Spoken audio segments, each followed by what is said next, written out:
بسم الله الرحمن الرحيم.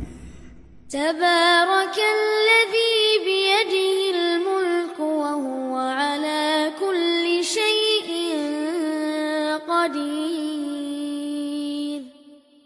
الذي خلق الموت والحياة ليبلوكم أيكم أحسن عملا وهو العزيز الغفور. الذي خلق 7 سماوات. السلام عليكم ورحمة الله وبركاته.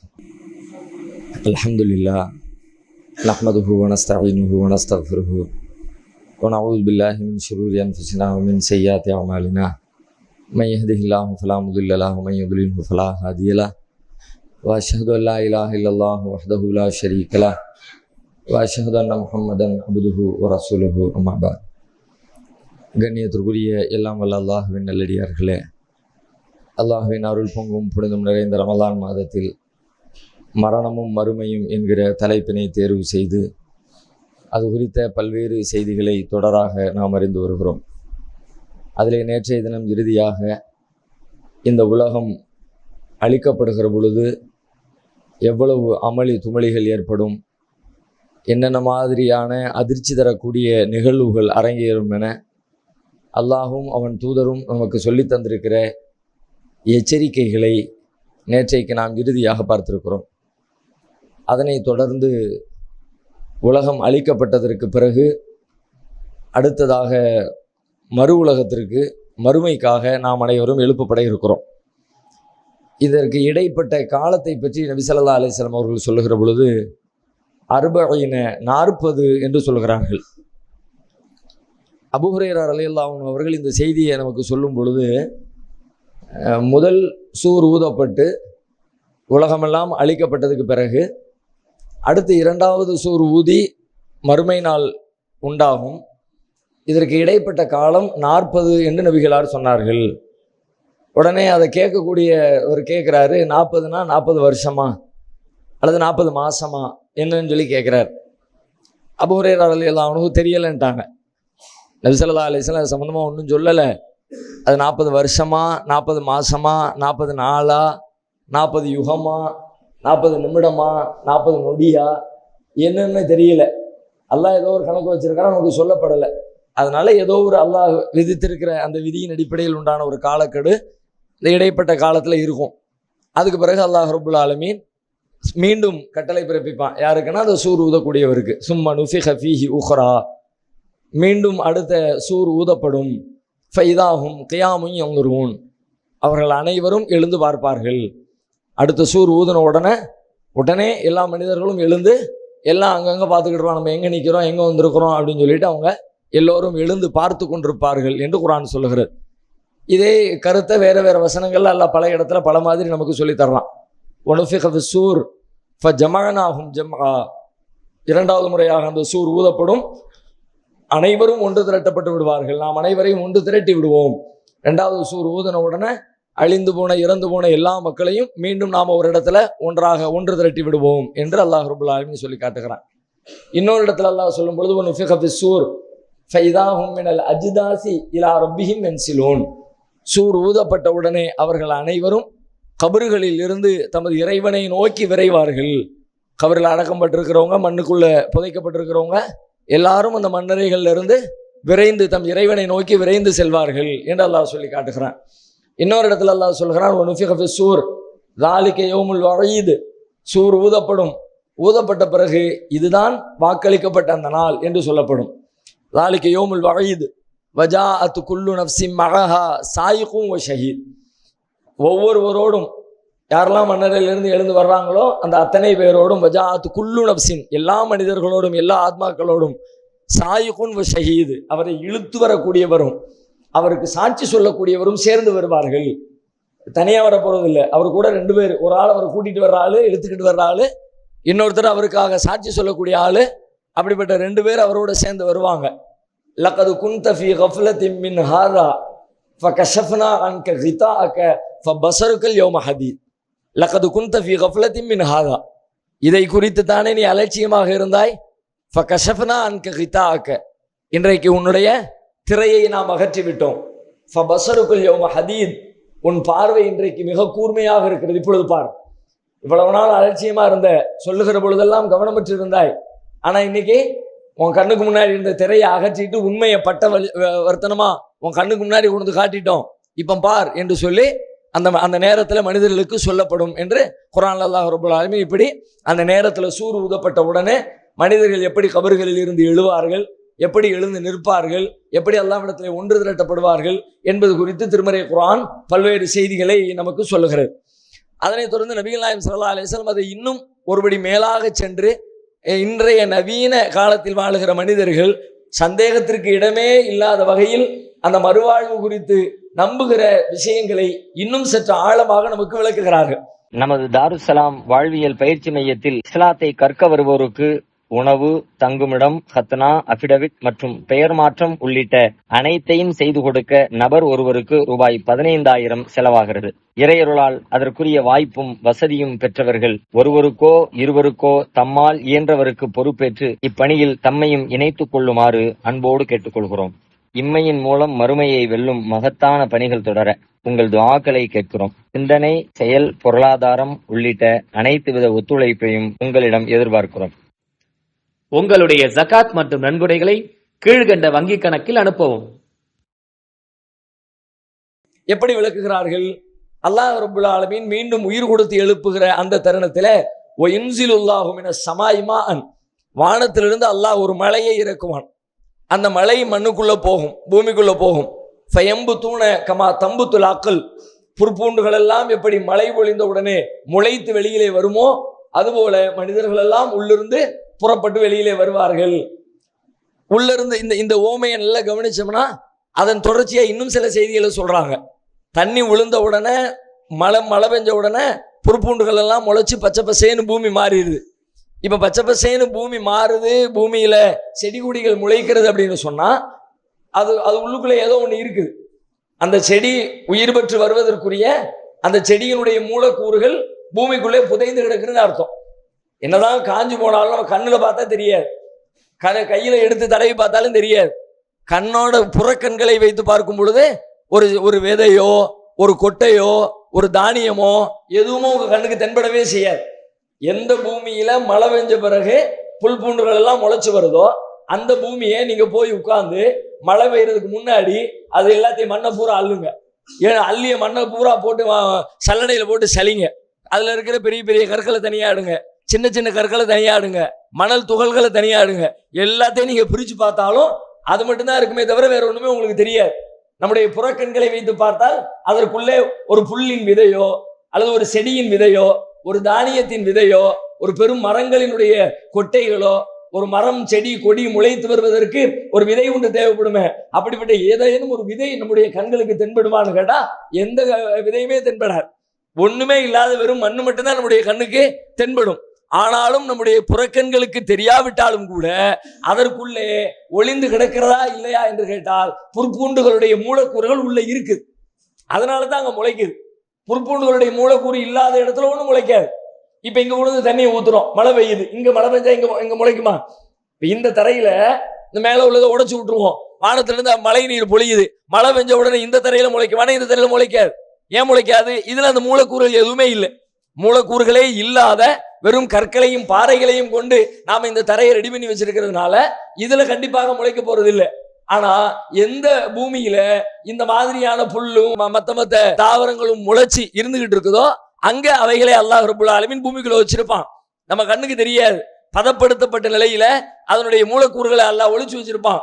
மழை பெஞ்ச உடனே அது அப்படியே உயிர் பெற்று வருவதை போல அப்படியே வளர்ந்து கொஞ்சம் கொஞ்சமா பூமி பசுமையா மாறிடுது. நபிகளார் இந்த உதாரணத்தை சொல்லுவாங்க. இந்த உதாரணத்துல நீங்க நல்லா கவனிச்சு பாருங்க. பூமியில ஒண்ணு இருக்க போய்தான் உள்ள இருந்து வெளியில வருது. ஒண்ணுமே இல்லாத கட்டாந்தரை முளைக்கல. பார்ப்பதற்கு கட்டாந்தரை தான், பார்ப்பதற்கு செத்து போன தரை தான். ஆனா உள்ளுக்குள்ள ஒண்ணு இருக்கா? இருக்குது. அது மாதிரி தான் அன்றைய தினத்துல மண்ணறைகள்ல இருந்து நாம எழுப்பப்படும் பொழுது நாம அந்த மண்ணறையை தோண்டி பார்த்தா ஏதாவது தெரியுமா? ஒண்ணுமே தெரியாது. அந்த மண்ணை பூரா அலசி கபரிஸ்தானுக்கே போவோமே. சில பகுதிகளில் நீங்க பாத்தீங்கன்னு சொன்னா அப்படியே ஆர்டர் பண்ணி அடக்கிக்கிட்டே வருவாங்க. ஒரு 5 ஆண்டுகளுக்கு இப்படியே வலதுபுறமா அடக்கிக்கிட்டே வருவாங்க, அடுத்த 5 ஆண்டுகளுக்கு இடதுபுறமா அடக்கிக்கிட்டே வருவாங்க. முதல் 5 ஆண்டுகள் அடக்கப்பட்ட அந்த இடத்த போய் பாருங்க, ஒண்ணுமே இருக்காது, ஒண்ணு மிச்சம் இருக்காது, மண்டவோடு கூட மிச்சம் இருக்கு. அடுத்த 10வது வருஷம் ரவுண்டுக்கு வரும் பொழுது அப்படியே புது மணலை தோண்டினா எப்படி இருக்குமோ அப்படிதான் இருக்கும். ஒரு மண்டை ஓடு கிடைக்காது, ஒரு கால் எலும்பு கை எலும்பு எதுவுமே கிடைக்காது, எல்லாமே அழிஞ்சு மண்ணோட மண்ணாக மக்கி போயிடும். நீங்க அந்த மண்ணை எடுத்து ஒரு 15 வருஷம் 20 வருஷத்துக்கு பிறகு உள்ள அடக்கம் செய்யப்பட்ட பூமியிலிருந்து ஒரு மண் எடுத்து ஆய்வு செஞ்சு பாருங்க, அதை உங்க புறக்கண்களால் பாருங்க, அதை நீங்க டெஸ்ட் பண்ணி பாருங்க. என்னமா உங்க கண்ணுக்கு தெரியுமான்னா நேரடியா உங்க கண்களால் கண்டுபிடிக்க முடியாது, வெறும் மண்ணு தான் தெரியும், கல்லு தான் தெரியும், பூமியில என்ன இருக்குதோ அது மட்டும் தான் உங்களுடைய கண்களுக்கு தெரியும். ஆனால் அல்லாஹ் ரப்புல் ஆலமீன் அப்படி அடக்கம் செய்யப்பட்ட இடத்துல ஒண்ணுமே இல்லாம அழிச்சிடுறது இல்லை. எப்படி இந்த புற்பூண்டுகளின் மூலக்கூறுகளை நம்முடைய புறக்கண்களுக்கு தெரியாவிட்டாலும் அந்த பூமியிலே அல்லாஹ் பாதுகாத்து வைத்திருக்கிறானோ, அதுபோல இந்த மனிதர்களின் மூலக்கூறை அல்லாஹ் ரப்புல் ஆலமீன் ஜிப் பண்ணி ரொம்ப சுருக்கி அதை அந்த பூமிக்குள்ள போட்டு வைத்தே இருக்கிறான். உங்கள் அஸ்னான் மல்டி ஸ்பெஷாலிட்டி பல் மருத்துவமனை. பல் மற்றும் வாய் சம்பந்தப்பட்ட அனைத்து விதமான நோய்களுக்கும் எங்களிடம் சிறப்பு சிகிச்சை அளிக்கப்படும். அஸ்னான் மல்டி ஸ்பெஷாலிட்டி பல் மருத்துவமனை, கலெக்டர் அலுவலகம் அருகில், நாகர்கோவில். நம்மள எல்லாத்தையுமே அழிச்சிருது இல்லை, அழிஞ்சிருந்துன்னு நம்ம பேசுறதெல்லாம் நம்முடைய அறிவுக்கு ஏற்ப நம்ம பேசுறோம். ஆனா உண்மையில எல்லாம் அழியுதா? எல்லாம் அழியல. மனிதனுடைய அந்த சாறுகளை எல்லாம் எடுத்து வைத்திருக்கிற ஒரு சின்ன மூலக்கூறு இந்த பூமியில அழியாமல் பாதுகாக்கப்பட்டு கொண்டே இருக்கும். மற்ற எல்லாத்தையும் பூமி தின்னுரும், கண்ணு தின்னுரும், கண்ணத்தை தின்னுரும், மூக்க தின்னுரும், பல்ல தின்னுரும், மண்டையை தின்னுரும், மூளையை தின்னுரும், உடம்புல இருக்க எல்லாத்தையும் தின்னுரும். ஆனா அல்லாஹ் பாதுகாக்கணும்னு வச்சிருக்கான அப்படிப்பட்ட ஒரு பார்ட்டை பூமி திங்கவே திங்காது, அது மிச்சமா பூமிக்குள்ள இருந்துகிட்டே இருக்கும். அந்த பார்ட்ல இருந்துதான் அல்லாஹ் நம்மள உயிர் கொடுத்து எழுப்போம்.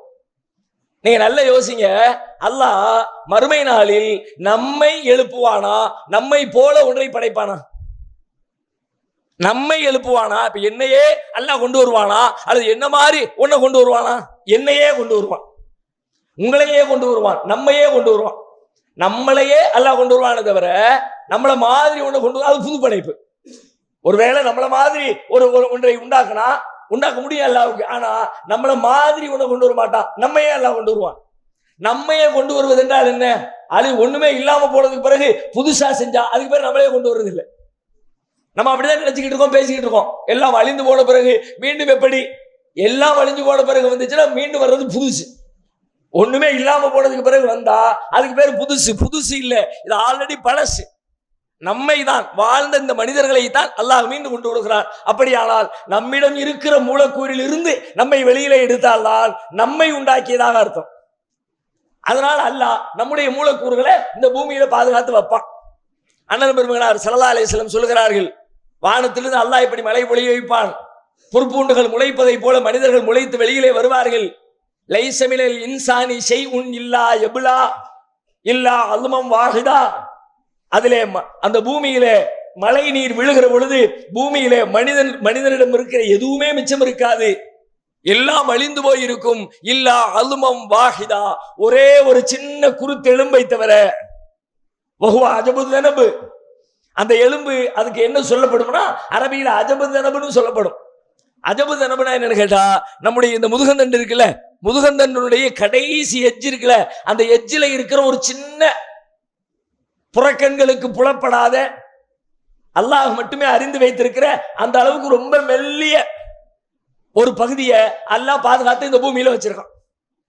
அந்த மெல்லிய அம்சத்துக்குள்ள மொத்த பாடி உள்ள வச்சிருக்கான் அல்லாஹ். அதை அப்படியே ஜிப் பண்ணி வச்சிருக்கான் அல்லாஹ். பார்ட்டு சின்னது, அந்த சின்ன பார்ட்டுக்குள்ள இந்த மொத்த உடனே உள்ள தூக்கி வச்சு சின்ன பார்ட்டை அப்படியே போட்டு வச்சிருக்கான் அல்லாஹ். இப்ப நமக்கு புரிஞ்ச மொழியில பேசணும்னு சொன்னா, இப்ப கம்ப்யூட்டர் இருக்கிறது, கம்ப்யூட்டர்ல 2 வகையான பொருட்கள் பயன்படுத்தப்படுகிறது. ஒன்னு கம்ப்யூட்டர்ல சாப்ட்வேரு, இன்னொன்னு ஹார்ட்வேர். சாப்ட்வேரை பொறுத்த வரைக்கும் நாம பயன்படுத்தக்கூடிய டாக்குமெண்ட் அதையெல்லாம் சுருக்குகிற ஒரு அறிவு மனிதனுக்கு இருக்கிறது. இவ்வளவு பெரிய ஃபைல், ஒரு 500 1000 பக்கங்கள் கொண்டிருக்கிற பெரிய புத்தகம் தான். அதை டிஜிட்டல் வடிவத்தில் மாத்தியாச்சுன்னா அதை சின்ன ஒரு 4 MB 5 MB சுருக்கிட முடியும். ஒரு 10 MB 20 MB அது பெரிய ஒரு 100கணக்கான GB இருக்கும், 1 TB இருக்கும். அந்த 1 TB இருக்கிற அவ்வளவு பெரிய டேட்டாவை சுருக்கி சுருக்கி சுருக்கி 1 GB டேட்டாவா மாத்திடுறான், 1 MB டேட்டாவா மாத்திடுறான். அளவை ரொம்ப கம்மி பண்ணிடுறான். அதை உள்ள போய் கிளிக் பண்ணி ஓபன் கொடுத்த உடனே சங்கின அப்படியே விரிஞ்சு மொத்தமா வெளியே வந்துரு. இப்படியான ஒரு சாப்ட்வேர் இருக்குல்ல. நம்ம மனிதன் சாப்ட்வேரை சுருக்குவது எப்படி? டிஜிட்டல் வடிவத்தில் இருக்கிற ஒன்றை டேட்டாக்களை சுருக்கி மிகச்சிறியதாக ஆக்குவது எப்படி என்பதை மனிதன் கற்றறிந்து விட்டான். இதை சுருக்க முடிஞ்ச மனிதனுக்கு, இதை கண்டுபிடிக்க தெரிஞ்ச மனுஷனுக்கு ஹார்ட்வேரை சுருக்கிறது எப்படி அப்படின்னு கண்டுபிடிக்கல. சாப்ட்வேரை சுருக்க கண்டுபிடிச்சிட்டான். டேட்டாஸை எப்படி சுருக்கலாம் அப்படிங்கிறது தெரிஞ்சு போச்சு. அந்த டேட்டா பயன்படுத்தப்படுகிற அந்த ஹார்ட் டிஸ்கை சுருக்க முடியுதா? இன்னைக்கு வரைக்கும் கண்டுபிடிக்கல. இந்த மைக் இருக்குது, இந்த மைக்கையில அப்படியே சுருக்கி சுருக்கி சுருக்கி சுருக்கி சின்னதா ஆக்க முடியுதா? இல்ல, மைக்கா தான் இருக்கு. என்ன பண்ணலாம்? ஒண்ணுக்குள்ள ஒண்ணு திரிச்சு வச்சு இப்படி இழுக்கலாமே தவிர இது எல்லாத்தையும் ஒன்றின்குள் அடைத்து வைக்க முடியுமா? அப்படியான ஒரு கண்டுபிடிப்பை இன்னைக்கு வரைக்கும் மனுஷன் இந்த ஜட பொருட்கள்ல நம்ம பார்க்கிற தொடுகிற இந்த மாதிரி பொருட்களை பெருசா இருக்கிறவன அப்படியே சுருக்கி வச்சு அப்படி விரிச்சு வச்சு அப்படியான முறையில் பயன்படுத்துகிற ஒரு மெத்தடை மனுஷன் இன்னைக்கு கண்டுபிடிக்கிற. ஆனாலும் அதற்கான வாய்ப்பு இருக்குதா இல்லையா என்று கேட்டால் அறிவியல் உலகம் அதற்கான வாய்ப்பை ஒத்துக்கொள்கிறது. பரக்கத் நிகாப் மேட்ரிமோனி. இஸ்லாமிய பெருமக்களே, பிள்ளைகளுக்கு வரன் தேடுபவரா நீங்கள்? தமிழகம் முழுவதும் உள்ள வரன்களை வீட்டில் இருந்து கொண்டே எளிமையாக தேடி பெறலாம். புரோக்கர்கள் இல்லாமல் முதல் மனம், மறுமணம் என அனைத்திற்கும் வரன்கள் பார்க்கலாம். படிப்பு, வருமானம், வயது, மாவட்டம் என உங்கள் விருப்பத்திற்கேற்ப வரன்களை எளிமையாக தேடும் வசதிகள் உள்ளது. உடனே உங்கள் பிளே ஸ்டோரில் நமது அப்ளிகேஷனை பதிவிறக்கம் செய்து கொள்ளுங்கள். மேலும் விவரங்கள் மற்றும் சந்தேகங்களுக்கு 8667312781 என்ற எண்ணிற்கு அழைக்கவும். நியூசிலாந்துல ஒரு பெரிய அணு இயற்பியல் விஞ்ஞானி, அட்டாமிக் பிசிக்ஸ் அந்த துறையை சார்ந்த ஒரு பெரிய விஞ்ஞானி, போன நூற்றாண்டுல 1900 ஆரம்பத்தில் வாழ்ந்தவர். அவருடைய கண்டுபிடிப்புகளுக்காக பெரிய நோபல் பரிசு எல்லாம் பெற்றவர். உலகத்தினுடைய மிக முக்கியமான கண்டுபிடிப்பு குறித்து ஆய்வு செய்து உலகத்திற்கு பாடம் நடத்தியவர்.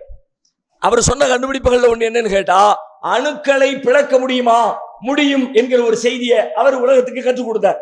அணுக்களை பிளக்கிறது அணுனா என்ன? அணுதான் எல்லாம். அணுன்னு சொல்றோமா? அணு அளவேனும் அப்படி பேசுறோம்ல. அணு அளவாவது ஈமான் இருந்தால், அணு அளவு நன்மை செய்திருந்தால், இந்த அணுன்னு சொல்றோம்ல. என்ன அணுதான் உலகத்தில் இருக்க எல்லாம் அணுதான். அணுக்களால் ஆனதே உலகம். நீங்க எதையெல்லாம் பாக்குறீங்களோ எல்லாவற்றிலையும் அணுக்களின் கூட்டம் தான் உள்ளே இருக்கிறது.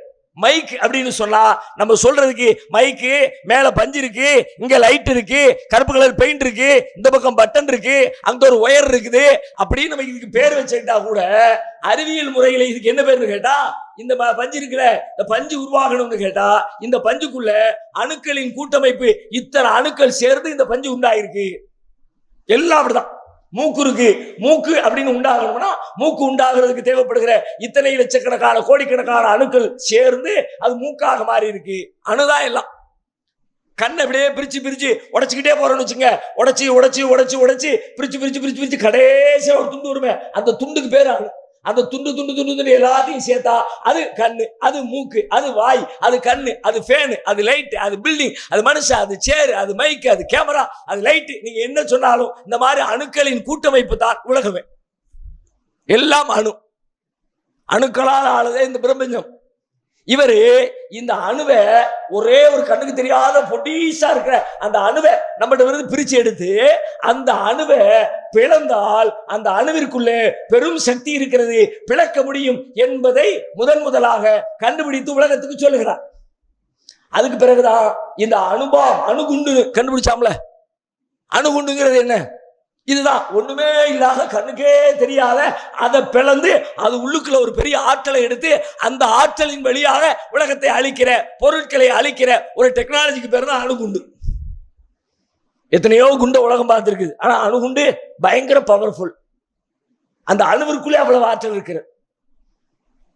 இந்த அணுவை பத்தி கண்டுபிடிச்ச அந்த விஞ்ஞானி அவர் சொன்ன கண்டுபிடிப்புகள்ல ஒரு செய்தி என்னன்னு கேட்டா, ஒரு அணு என்று சொன்னால் கண்ணுக்கு தெரியாத அந்த அணுன்னு சொல்றப்பல அந்த அணுவை ஒண்ணு எடுத்தா அந்த அணுவுக்குள்ள நிறைய சமாச்சாரம் இருக்கு. அதுல என்ன இருக்குது? அணுவின் கருன்னு ஒண்ணு இருக்கு. அதுக்கு பக்கத்துல புரோட்டான் அப்படின்னு ஒண்ணு இருக்குது. அதுக்கு கொஞ்சம் தூரத்துல எலக்ட்ரான் ஒண்ணு இருக்குது. எலக்ட்ரான் இருக்குது, புரோட்டான், அதுக்கு பேர் வச்சிருக்காங்க. எலக்ட்ரான் ஒண்ணு இருக்குது, புரோட்டான் ஒண்ணு இருக்குது. எதுல? கண்ணுக்கே தெரியலங்கிறோம்ல. அந்த கண்ணுக்கே தெரியாத நம்ம உடம்பு இல்ல, நம்முடைய இந்த விரலை லட்சம் கூறுகளா போட்டா அந்த லட்சம் கூறுகளை பல கோடி கூறுகள், அதுல ஒரு கூறு எடுத்து அதை பல கோடி கூறுகளாக வெட்டி அதுல ஒரு சின்ன துகளை எடுத்து அது அணு. அந்த அணுக்குள்ள அணுவின் கரு இருக்கு, அணுவின் புரோட்டான் இருக்கு, அணுவின் எலக்ட்ரான் இருக்குது, இந்த மாதிரி பல கூறுகள் உள்ள இருக்கிறது சொல்லிட்டு அவர் சொல்றாரு, இந்த அணுவிற்கு இருக்கிற அந்த புரோட்டானுக்கும் அணுவில இருக்கிற எலக்ட்ரானுக்கும் இடையிலே ஒரு இடைவெளி இருக்கிறது.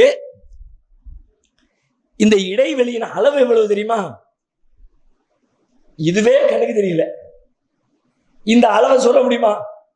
கண்ணுக்கே தெரியாத ஒரு அணு, அந்த அணுவுக்குள்ள இவ்வளவு சமாச்சாரம் இருக்குன்னா நெருக்கி அடிச்சுக்கிட்டு அப்படிதானே இருக்கு. அப்படிதான் நம்ம அறிவு புரியுது. அவர் சொல்றாரு, இந்த அணுவுல புரோட்டான் இருக்கு, அதுக்கு பக்கத்துல எலக்ட்ரான் இருக்கு. இந்த எலக்ட்ரானுக்கும் புரோட்டானுக்கும் மத்தியில இடையில ஒரு சின்ன கேப் இருக்கு. அந்த கேப்புடைய உண்மையான அளவு என்ன தெரியுமா? நீங்கள் அனாதை குழந்தைகளை ஆதரிக்க விரும்புகிறீர்களா? தந்தை இழந்து தரமான உணவின்றி, நல்ல உடைகளின்றி, சரியான வழிகாட்டுதலின்றி அனாதைகளாக வாழும் இந்த குழந்தைகளுக்கு உதவும் கரங்கள் தான் தாருல் இல்ம் உதவும் கரங்கள். அல்லாவின் உதவியால் 2010 10 குழந்தைகள் என்று ஆரம்பிக்கப்பட்ட இந்த உதவும் கரங்கள் சமூகத்தில் கவனிப்பாரற்று அதிகரித்து வரும் அனாதை குழந்தைகளை கருத்தில் கொண்டு தற்போது 160 குழந்தைகளுக்கு மேல் பொறுப்படுத்தி செயல்பட்டு வருகிறது. இவர்களின் கண்ணீரை துடைத்திட நீங்கள் தாராளமாக உதவுங்கள். உங்கள் ஜகாத் மற்றும் சதக்காவை அனுப்ப வேண்டிய முகவரி தாருல் இல்ம், நம்பர் 64, பார்த்தசாரை தெரு, பழைய வண்ணாரப்பேட்டை, சென்னை 21. வெப்சைட் தாருல் இல்ம் hh.com. தொடர்புக்கு 9840725020 9600055060. பல ஏக்கர் கணக்குல ஒரு பெரிய கிரவுண்டில் போய் நிக்கிறிய, ஒரு 100 ஏக்கர் பரப்பளவுல ஒரு பெரிய கிரவுண்டு. அந்த கிரவுண்டுல கீழே குனிஞ்சி அந்த மண்ணுல ஒரே ஒரு சின்ன துளி, ஒரே ஒரு துகள் மண்ணை எடுக்கிறீங்க. இந்த மண்ணை எடுத்தா இந்த மண்ணுக்கும் அதுக்கும் இடையில உண்டான இடைவெளி தூரத்தின் அளவு எவ்வளவு? மொத்த 100 ஏக்கர் பரப்பளவு. 100 ஏக்கர் பரப்பளவுல இந்த புள்ளியை கொண்டு வச்சா இந்த புள்ளி எவ்வளவு பெரிய இடைவெளி சொல்லவே முடியாது. அதை கம்ப்யூட்டர்ல போட்டு கணக்கெல்லாம் பார்க்கவே முடியாது. அவ்வளவு பெரிய இடைவெளி இந்த அணுவுக்குள்ள இருக்கிற எலக்ட்ரானுக்கும் புரோட்டானுக்கும் மத்தியில இருக்கிற இடைவெளி ஏறத்தாழ 2க்கும் இடையில 100 கோடி மடங்கு அப்படின்னு ஒரு கணக்கு சொல்றேன். புரியவே மாட்டேங்குது நமக்கு. அதுவே இத்துணோண்டி இருக்கு, அது கண்ணுக்கே தெரியல. என்ன பார்க்க பேசுறிய? அதைத்தான் சொன்னாரு. அறிவியல் அதை பார்த்தது, அதை கொண்டாடிச்சு, அவரை தலையில தூக்கி வச்சு பாராட்டுச்சு. அதுக்கு பிறகுதான் அணுகுண்டு கண்டுபிடிக்கலாம், அணுவை வைத்து என்னவெல்லாம் செய்ய முடியுமோ அப்படிப்பட்ட நிறைய கண்டுபிடிப்புகள் வருவதற்கு அவருடைய இந்த கண்டுபிடிப்பு ரொம்ப முக்கியமானது. இதுல உள்ள அம்சம் முக்கியம் மேட்டர் என்னன்னு கேட்டா, இந்த கேப் இருக்கு பாத்தீங்களா, இந்த கேப் தான் பிரச்சனை. ஹார்ட்வேரை ஜிப் பண்ண முடியாம இருக்கு, சாஃப்ட்வேரை ஜிப் பண்ணிட்டான், ஹார்ட்வேரை ஜிப் பண்ண முடியல. ஏன் முடியலன்னு கேட்டா, இந்த எலக்ட்ரானுக்கும் புரோட்டானுக்கும் இடையில இருக்கிற கேப், இந்த கேப்பை மட்டும் ரிமூவ் பண்ணி ரெண்டையும் பக்கத்துல கொண்டு வர முடிஞ்சிருச்சுன்னா ஹார்ட்வேர் எல்லாத்தையும் ஜிப் பண்ணிடலாம். எப்படி ஜிப் பண்ணலாம் தெரியுமா? இத்தனை பிரம்மாண்டமாக நான் பார்த்து கொண்டிருக்கிற இந்த பூமியை தம்மா துண்டு விரலுக்குள்ள ஜிப் பண்ணிடலாம். எதை? நம்ம வீட்டை இல்லை, நம்ம தெருவை இல்லை, நம்ம ஊரை இல்லை, நம்ம மாவட்டத்தை இல்லை, நம்ம மாநிலத்தை இல்லை, நம்ம நாட்டை இல்லை, நம்ம ஆசியா கண்டத்தை இல்லை, மொத்த பூமின்னு அவ்வளோ பெருசு பேசுறோமே, அவ்வளோ பெரிய பூமியை இத்தனோண்டி கார்ல போய்கிட்டே இருக்கிய, கடை வாசல்ல விட்டுட்டு கடைக்குள்ள போகணும், கஷ்டப்பட வேண்டிய தேவையில்லை, பார்க்கிங் பத்தி யோசிக்க வேண்டிய தேவையே இல்லை. டக்குன்னு ஜிப் பண்ணி பர்சுக்குள்ள போட்டு தூக்கி பேன்ல உள்ள போயிடலாம். அந்த கேப்பை ரிமூவ் பண்ணணுமா, அதை கண்டுபிடிக்க முடியல. ரிமூவ் பண்றதுக்கு அதுல நிறைய தியரி இருக்கு, அது சிக்கல் இருக்கு, அதெல்லாம் முடியாது அப்படின்னு இந்த உலகத்தால் அது முடியலை என்று சொல்லப்பட்டு விட்டது. வீட்டையே தூக்கிட்டு போயிடலாம், எல்லாத்தையும் கையிலே கொண்டு போயிடலாம். கொண்டு போறதுக்கு பெரிய இடமே தேவையில்லை, சும்மா ஒரு செல்போன் அளவு கூட தேவைப்படாது. சும்மா பாக்கெட்ல உள்ள கிடக்கிறதே தெரியாது. ஒரு 10 ரூபா தாள் கிடந்தா கிடக்கிறது தெரியுமா? ஒரு பாக்கெட்ல ஒரு கெட்டு இல்லை, வெறும் ஒத்த தாள் கிடந்தா. அந்த அளவுக்கு ரொம்ப அற்பமான ஒரு அளவு, ஒரு இடத்துல இவ்வளவு பெரிய பெரிய பொருட்களை எல்லாம் சுருக்கி சுருக்கி சுருக்கி உள்ள வச்சிட முடியும்னு. ஆனால் அதுல சில நியதிகள் தடுக்கிறது. அதற்கான சில அடிப்படை அறிவுகளை செய்ய முடியாம மனிதன் திணறி கொண்டிருக்கிறான். உலகத்தில் மனிதர்களுக்கு வேண்டுமானால் நியதிகளும் திட்டங்களும் அதற்கான சட்டங்களும் இடையூறாக இருக்கலாம். படைத்த ரப்புல் ஆலமீனுக்கு எந்த திட்டங்களும் எந்த நியதிகளும் இடையூறாக இருக்க போவதில்லை. எனவே இத்தனை பிரம்மாண்டமான மனிதனை அல்லாஹ் ரப்புல் ஆலமீன் ஆக சின்ன கண்களுக்கே புலப்படாத ஒரு சின்ன துகளுக்குள்ள உள்ளுக்குள்ள வச்சு அப்படியே பூமியில போட்டுட்டு மழை நீரை மறுமையில கொடுக்குறான். கொடுத்த உடனே அப்படியே உள்ள இருந்து பிரம்மாண்டமான இந்த மனிதன் உருவம் பெற்று தன் இறைவனை நோக்கி ஓட ஆரம்பிக்கிறான். ஓடுவதை நபிகள் அருள் விளக்குகிறார்கள். அவ்வாறு மனிதர்கள் உயிர் பெற்று அல்லாஹ்வுடைய சன்னிதானத்திலே மஹ்ஷர் பெருவெளியை நோக்கி அனைவரும் ஒன்று திரளுகிற தருணத்திலே முதல் மனிதனாக நான் தான் எழுவேன். அன சய்யிது வலதி ஆதம் யௌமல் கியாமா, கியாமத் நாளில் ஆதமுடைய பிள்ளைகளின் தலைவராக நான் தான் இருப்பேன். வான அவ்வளவு கபர், கபரிலிருந்து வெளிப்பட்டு முதல் ஆளாக நானே வெளியில் வருவேன். அவ்வளவு ஷாஃபி, நானே முதலிலே பரிந்துரை செய்வேன். அவ்வளவு முஷஃபி, நான் என்னுடைய பரிந்துரையை முதலாக ஏற்றுக்கொள்ளப்படும். அல்லாஹ் அந்த மதிப்பை நாளை மறுமையிலே எனக்கு தருவான். நான் தான் முதல் மனிதராக கபரிலிருந்து வெளிப்பட்டு வெளியிலே வருவேன். ஆரோக்கியமான வாழ்க்கை முறைக்கு புதியதோர் ஆரம்பம். RS organic malt. எங்களிடம் மால்ட் வெரைட்டிகள், ஹெல்த் இன்ஸ்டன்ட் பிரேக்ஃபாஸ்ட், சூப் வெரைட்டிகள், ஹெல்த் சைட் டிஷ் வகைகள், summer special rose milk syrup, நன்னாரி சிரப், ஹேர் கேர் பொருட்கள், ஸ்கின் கேர் பொருட்கள் மற்றும் ஆம்லா குல்கண்ட் ஆகியவை கிடைக்கும். உயர்தரமான சுகாதாரமான முறையில் அன்புடன் கலந்து தயாரிப்பதே எங்களின் தனி சிறப்பு. மேலும் தொடர்புக்கு RS ஆர்கானிக் மால்ட், இலக்கம் 14 கீழ் 77, east Kalmandapam road, Royapuram, Chennai. Cell number 8610034194. சொல்லிட்டு அடுத்து இன்னொரு செய்தி சொல்றாங்க. நான் வருவேன், வந்து எந்திரிச்சு பார்த்தா அங்க அல்லாஹ்வுடைய அரிசி இருக்கும். அந்த அரிசிக்கு கீழே மூசா அலைஹிஸ்ஸலாம் அல்லாஹ்வின் அரிசியை பிடித்து கொண்டு நின்று கொண்டிருப்பார்கள். நான் தான் முதல் ஆள். ஆனால் எனக்கு முன்னால் மூசா நபி நின்றுட்டு இருக்கிறாங்க. எனக்கு தெரியல இவர் எல்லா மக்களும் மயக்கமுற்று மயக்கத்திலிருந்து வெளியிலே வந்திருக்கிறார்கள், முதல் மனிதனாக நான் வெளியாகி இருக்கிறேன் என்று நான் எண்ணிக்கொண்டிருக்கிற பொழுது எனக்கு முன்னால் அல்லாஹ்வுடைய அரிசியை பிடித்துக் கொண்டு மூசா நபி நின்று கொண்டிருப்பார்கள். ஒருவேளை ஏற்கனவே உலகத்திலே அல்லாஹ்வை பார்க்க வேண்டும் என்று கோரிக்கை வைக்கப்பட்ட பொழுது அங்கே அவர் மூர்ச்சையான காரணத்தினால் அல்லாஹ் இங்கே அவருக்கு மூர்ச்சையாக்கவில்லையா, அல்லது எனக்கு முன்னரே அல்லாஹ் அவரை மூர்ச்சை தெளிய வைத்து எழு வைத்து விட்டானா என்பது எனக்கு தெரியாது என்று ஸல்லல்லாஹு அலைஹி வஸல்லம் சொல்கிறார்கள். அப்ப இருவரில் ஒருவர் முதல் மனிதராக நாளை மறுமையில அல்லாஹ்வால் எழுப்பப்படுகிறார்கள். எழுப்பப்பட்டாச்சு. நபி ஸல்லல்லாஹு அலைஹி வஸல்லம் அவங்க வந்துட்டாங்க. அவங்களுக்கு பிறகு உலகத்தில் இருக்கிற எல்லா மனிதர்களும் ஒன்றன் ஒன்றாக அப்படியே ஈசல்கள் ஒரு இடத்துல அல்லாஹ் சொன்னாங்க, அன்னஹும் ஜராது முன்தஷிர், பரவி கிடக்கிற ஈசல்களை போல அப்படியே துபு துபு துபு துபு துபு துபுவென மனிதர்கள் கபர்களில் இருந்து புறப்பட்டு அந்த மஹ்ஷரிலே ஒன்று சேர்வார்கள். ஒன்று சேருகிற பொழுது இன்னக்கும் மஹ்ஷூருன யௌமல் கியாமத்தி ஹுஃபாத்தன் உராத்தன் ஊர்லன், எப்படி வருவீர்கள் தெரியுமா? பூமியிலிருந்து புறப்படுகிற பொழுது உங்கள் மேனையிலே ஒட்டு துணி இருக்காது, உங்கள் காலில் செருப்பு இருக்காது, நீங்கள் ஹத்னாவும் செய்யப்பட்டிருக்க மாட்டீர்கள். உலகத்திலே வாழுகிற பொழுது ஹத்னா செய்யப்பட்டிருக்கலாம், ஆனால் மறுமையில் எழுப்பப்படுகிற பொழுது ஹத்னா செய்யப்படாதவர்களாக, ஆடை அணியாதவர்களாக, செருப்பில்லாதவர்களாக மஹ்ஷர் பெருவெளியிலே எல்லா மக்களும் ஒன்று திரட்டப்படுவார்கள். ஆயிஷா ரலியல்லாஹு அன்ஹா கேட்கிறார்கள், அல்லாஹ்வுடைய தூதரே, ஆண்களும் பெண்களும் எழுந்து நிற்கிற அந்த சபையில் அர்ரிஜாலு வன்னிசாவு என்துரு பாதுஹும் இலா பாத், ஒருவரை ஒருவர் பார்த்து கொள்ள மாட்டார்களா? அது என்ன நிர்வாணம்? நபி ஸல்லல்லாஹு அலைஹி வஸல்லம் சொல்றாங்க, அல் அம்ரு அஷத்து அன் யுஹிம்மஹும் ذلك, நீ நினைக்கிற மாதிரி இல்லை. அன்னைக்கு இருக்கிற அந்த காரியமும் கவலையும் பீதியும் இருக்கிறதே சாதாரணமானதில்லை. அப்பமெல்லாம் இதையெல்லாம் நினைக்க தோணாது, யாரையும் பார்க்க தோணாது, பாலியல் சிந்தனை தோணாது. இன்னைக்கு நம்முடைய நிலைமை என்ன? நம்ம வெற்றி பெறுவோமா, தோல்வி அடைவோமா, சுவர்க்கம் கிடைக்குமா, நரகம் கிடைக்குமா? எல்லோருக்கும் உண்மை வெட்ட வெளிச்சமாகி விட்டது. எல்லாரின் பார்வையில் இருந்த அந்த திரைகளும் அகற்றப்பட்டு விட்டது. உண்மை தெரிந்து விட்டது. உலகத்திலே சொல்லப்பட்ட ஏகத்துவ கொள்கைதான் உண்மை. யார் இறைவனை வணங்கினார்களோ அவர்களுக்கு மட்டுமே வெற்றி, யார் அல்லாஹ்வை புறக்கணித்தார்களோ அவர்கள் மறுமையிலே நரகத்திலே தள்ளப்பட இருக்கிறோம் என்கிற எல்லா உண்மைகளும் தெளிவாகிவிட்ட அந்த தருணத்திலே நாம் என்ன ஆவோம், வெற்றி அடைவோமா, தோல்வி அடைவோமா என்பதை பற்றி தெரியாமல் எல்லா மனிதர்களும் பீதியிலே உழந்து கொண்டிருக்கிற பொழுது ஆடை குறித்தும் பாலியல் குறித்தும் உணர்வுகள் குறித்தும் சிந்திப்பதற்கு அங்கே யாருக்கும் இடம் இருக்காது என்று நபிகளார் பதில் சொன்னார்கள். அப்படியான ஒரு பெரும் நெருக்கடி. மேலும் நபிகளார் விளக்குகிறார்கள், துதின ஷம்சு மினல் ஹல்க், சூரியன் படைப்புகளுக்கு அருகிலே கொண்டு வந்து வைக்கப்படும். கமிக்குதாரி மைல், எந்த அளவிற்கு அருகிலே கொண்டு வரப்படும்? 1 மைல் தூரத்திற்கு. நமக்கும் சூரியனுக்கும் இடையிலே 1 மைல் இடைவெளி. பல லட்சம் கோடிக்கணக்கான மைல்களுக்கு அப்பால் இருக்கிற சூரியனுடைய வெப்பத்தை தாங்க முடியல. நேத்தைக்கு இன்னைக்கு முந்தா நாள் இந்த 3 நாள் ஊருக்குள்ள திரிஞ்ச எல்லாருக்கும் தெரியும். ஒரு டீ கடையில் வந்து உட்கார்ந்தா, ஒரு பள்ளிவாசல் வந்து உட்கார்ந்தா, அப்பா என்ன வேலுப்பா தாங்கவே முடியல. இந்த 3 நாட்கள் எங்க இருக்குது? நமக்கும் இந்த சூரியனுக்கும் இடையிலே உண்டான இடைவெளி எவ்வளவு? எத்தனை ஆயிரம், எத்தனை லட்சம் கோடி கிலோமீட்டர்களுக்கு அப்பால் இருக்கிற அந்த சூரியனின் உஷ்ணத்தை தாங்க முடியாமல் தவிக்கிறோம். நாளை மறுமையிலே 1 மைல் தூரத்திலே கொண்டு வந்து அந்த சூரியன் நிறுத்தப்படும்.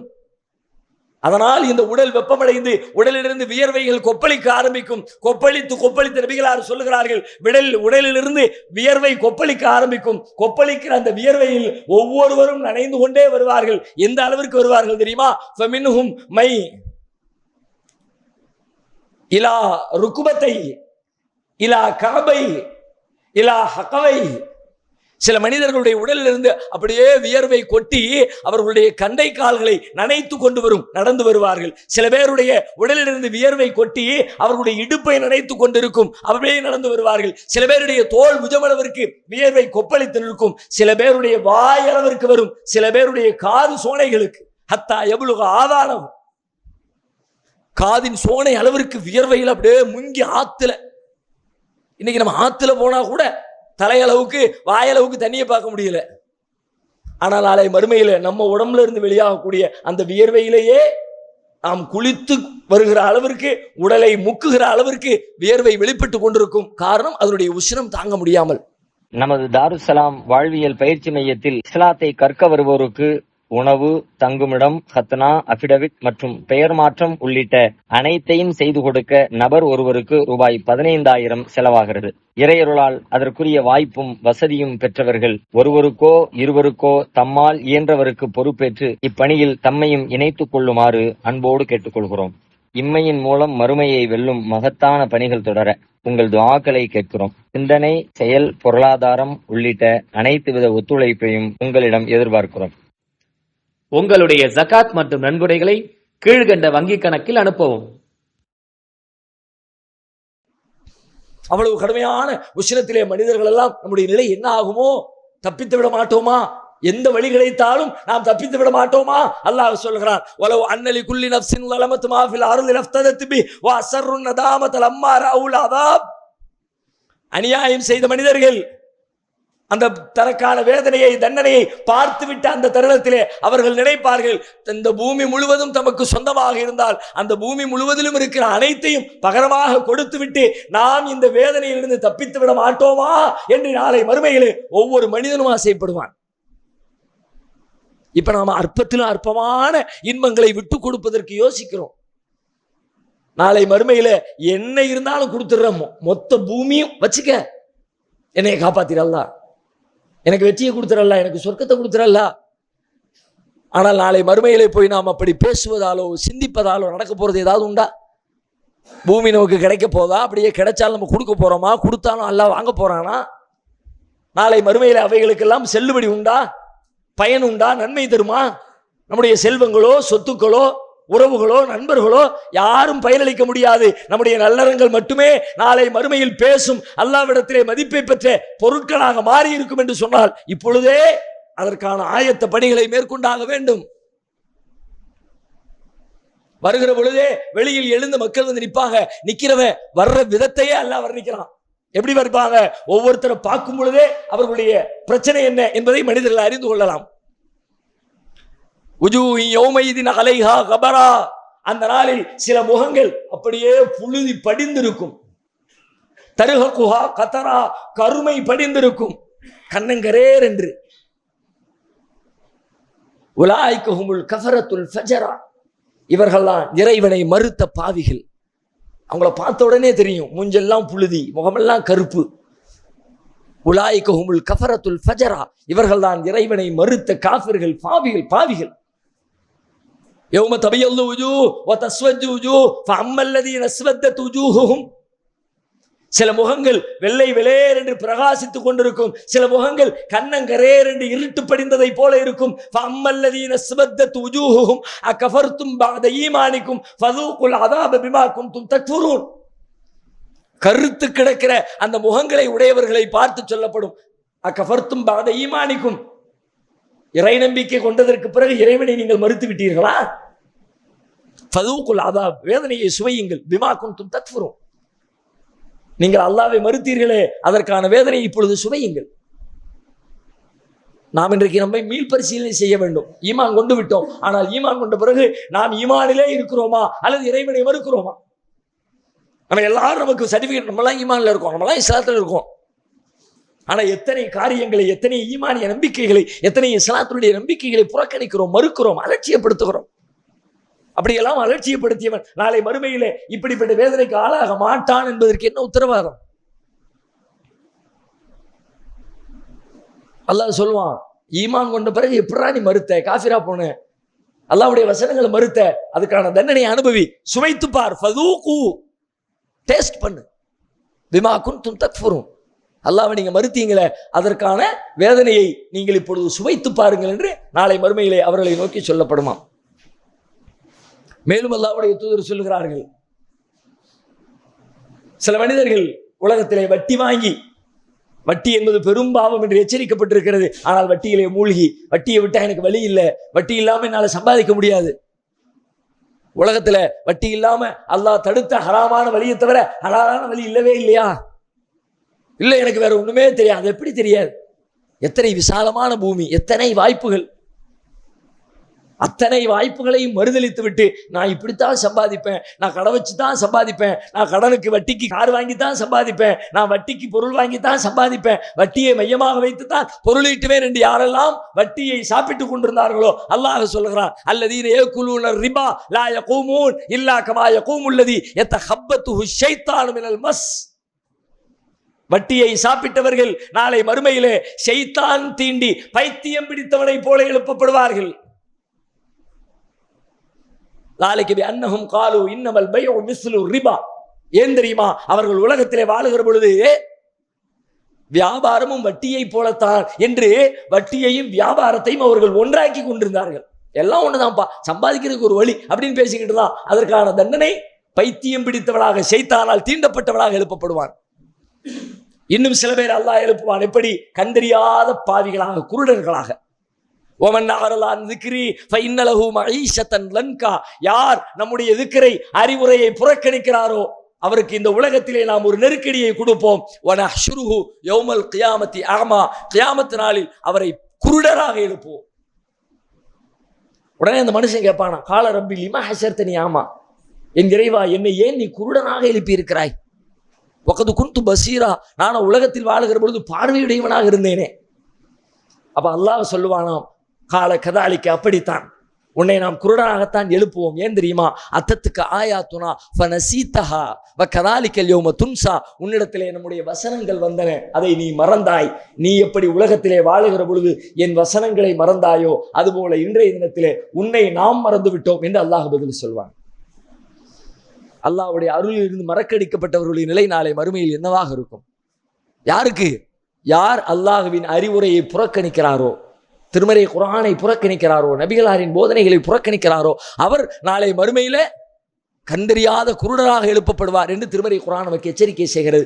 இன்னும் ஒவ்வொரு பாவிகள் குறித்தும், மஹ்ஷரில் நடக்கிற நிகழ்வுகள் குறித்தும் திருமறை குர்ஆன் ஏராளமான செய்திகளை நமக்கு கற்றுத் தந்திருக்கிறது. இன்ஷா அல்லாஹ் வரும் நாட்களில் தொடர்ந்து நாம் பார்க்கலாம். வாஹிர் தாவானா அல்ஹம்துலில்லாஹி ரப்பில் ஆலமீன். அஸ்ஸலாமு அலைக்கும் வரஹ்மத்துல்லாஹ்.